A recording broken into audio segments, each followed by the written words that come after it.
And I'm pretty surprised because some of them were from the fraternity of writers and authors, and also yeah, it was an experience. We tried to initiate it. It didn't work out, so we moved on from there.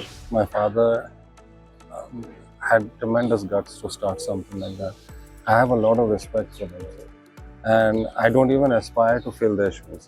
I don't think it's possible. I think it's a long way away, especially for somebody like me. So, sort of a food hall come where I've set up a stage and I've given a free invite to anybody in Kashmir. If you've got the talent or you feel you want to do something like that.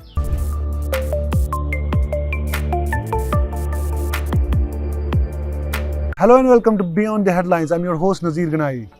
Today we are joined by a very special guest who is going to talk about a lot of initiatives that they have taken in Jammu and Kashmir, especially in Kashmir region as far as the education sector is concerned.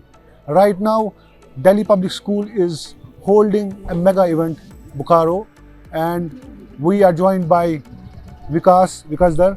Vikas, thank you so much for joining us. हर एक school का जो है एक mandate होता है कि how they engage their students on different platforms. Why is DPS different than the rest of the schools? Do you think it's different? So DPS was started as a school. It was started as a passion project where we wanted to educate the children and give a wholesome education, not just books. And as you can see today, although it's not the right moment to say that because we are advocating books here, but it's a wholesome education, like life facts, lessons you learn from other people's experiences, lessons you learn from your environment, how to save it, how to be happy, how to live, what Kashmir is all about. So it was a passion project. All this is included in that project, and I think it's come along so nicely that's why I think we are perhaps different from others, but still I think we're doing a good job. So Bokaro is right now in process, and you have invited a lot of prominent guests also. How is it going so far? Oh, it's going fantastically well. So just to let your audience know that Bokaro is actually a festival where we try to advocate the reading of books, physical books. So this does two things. One is, you obviously, can be your best friend, and you gain wisdom from books. You learn about other experiences, you learn about other cultures, and the other is that today's world has become so friendly to gadgets that you need to step back and actually pick up a physical book and relax with that.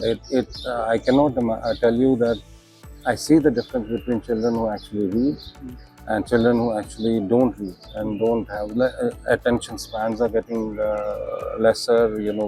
People have stopped going out that much. People have stopped understanding what other things are. We are actually reading what is fed to us on Instagram, on Facebook. We are actually reading what's being fed to us. We are all following a similar trajectory. A book is something where you can go and pick something of your own interest and learn something completely new about it. So I think that's why the Booku Festival is so important in in schools. Yes. DPS also does a lot of collaborations, nationally and internationally. Yes. And how do you, promote and push your students to take up these kind of assignments or send them on these assignments? So our students have excelled in most fields. So we now have started getting invites from the central universities, schools, etc., saying that you've got a very good team. Please bring them here. Can we come and visit you? Also, the DPS franchise itself has about 150 schools in the whole of India. So, going from here to Orissa or to any other place in the country like Kerala or something like that, or exchanging thoughts, ideas, it's pretty easy when you have a franchise like DPS backing you. I must tell you also that we are not doing this collaboration only for students who are studying here, but students who are about to leave us after their 12th.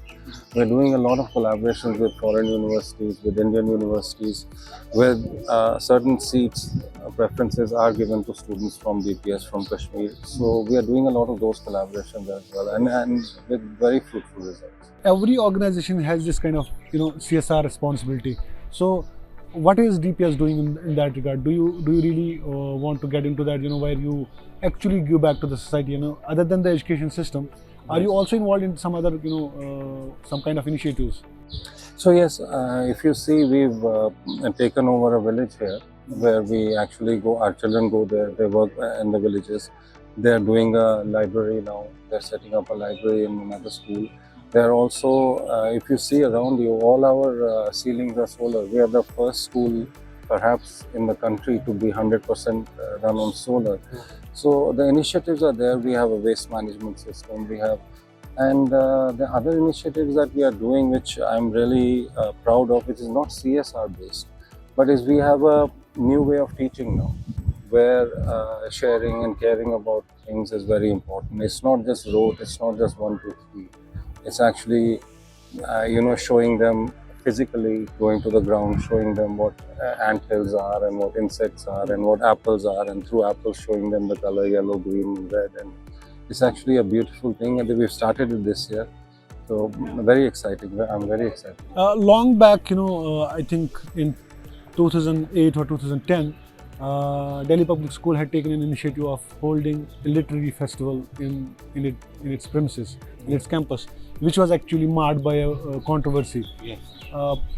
How would you recall that, and how would you now consider the current situation? Well, I think a few people got upset because they misrepresented the entire thing. They misread what our intentions were. We were planning to actually bring in a book festival. As you can see, Booku is a festival for children, so there's no controversy here.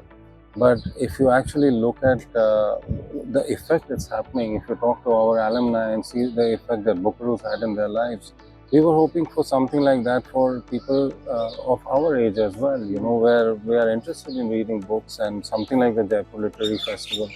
To come here, we were very conscious of exactly what the situation was. We were very careful of who we were inviting and what we were doing. But people spread rumors. People were like unhappy with something like this happening, and I'm pretty surprised because some of them were from the fraternity of writers and authors, and also, yeah, it was an experience. We tried to initiate it. It didn't work out, so we moved on from there. So a lot of schools internationally are doing film festivals.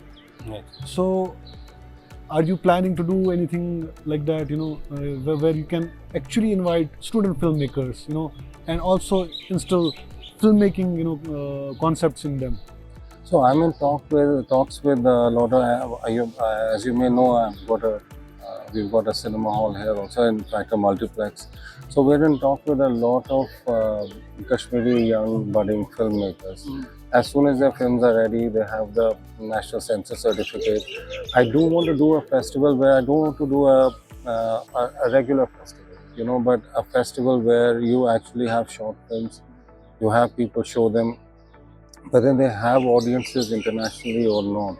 But they have audiences in Kashmir because we understand the meaning of that movie much more than anybody else. So I would love to do something like that. I would love to. In fact, I've just recently started a place. It's a sort of a food hall where I've set up a stage, and I've given a free invite to anybody in Kashmir. If you've got the talent, or you feel you want to do something like that, come. You're a comedian, you're a writer, you're a musician. Come there. We'll help you out. Get your people to watch you. No questions asked. Do whatever the hell you want to. But I want to get that talent out. I want to. Aspiring talent should be nurtured, and we have in the last, I think, 20 or 30 years not really nurtured our talent here. And to be fair, I mean, you're also doing a lot of really amazing work. But there's no one to help you out. There's nobody to say, look, I'm here. Show it in my hall. Let me call a couple of hundred people. Let me introduce you to such and such people. I'm saying let's start. Let's take baby steps. Let's start, and this is my contribution. I hope it works out. So not maybe so much in the school, because we need to have the census certificate. We need to be sensitive to age appropriate content, etc. But yes, in the multiplex, for sure we are going to do this. So lastly, my question not related to this is, after 1989, when migration happened and most of the Kashmiri Pandits chose to leave their homeland, leave their homes, and Dhar family, especially Vijay Dhar, he continuously worked in the education sector, and he also became an inspiration for many who were not around. So how do you think this legacy is going to go ahead with your initiatives also? I must tell you that what my parents have done, Mr. Vijay Dhar also and Mrs. Kiran Dhar also, each and every brick in this school that you see has been planted by my mother. I mean, she oversaw the building, and she is the soul of the school actually.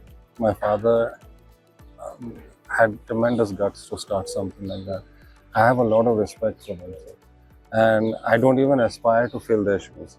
I don't think it's possible. I think it's a long way away, especially for somebody like me. But the legacy carrying forward, my wife has now started working in the school. The legacy carrying forward also means to actually ensure that their dream sustains. To see that, like, yes, people before me in the family have done a lot of real good, and I can just sustain that till the next generation comes and takes it. Thank you so much. No, Our good wishes are with you for sustaining this dream project. Thank you so much, sir. Thank you for talking.